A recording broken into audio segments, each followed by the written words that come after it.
All right, whether you're a mom or maybe a commuter, or if you've been called the bag lady like me because you carry so many bags, you are familiar with bag overload. Well, an engineer from Baltimore saw that problem amongst her mom friends and decided to come up with a solution.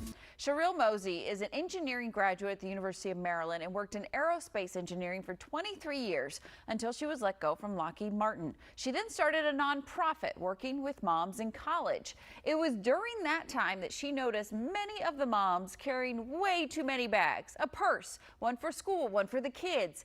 And the idea came to her, what if there was a bag in which you could carry your entire day and be organized?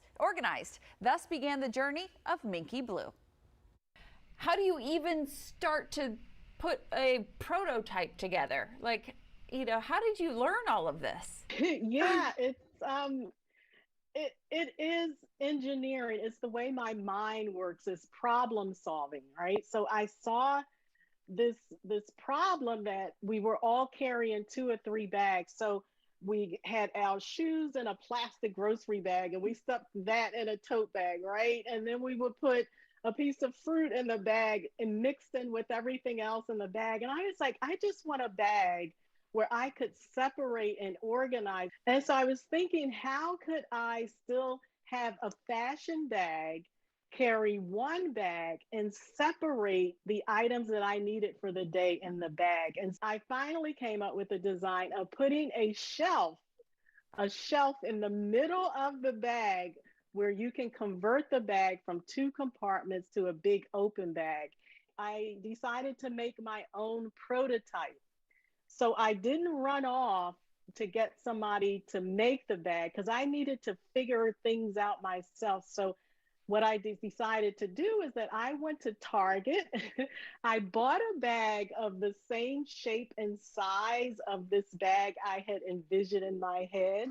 And here's the little Target bag that I bought. I wanted to share with you.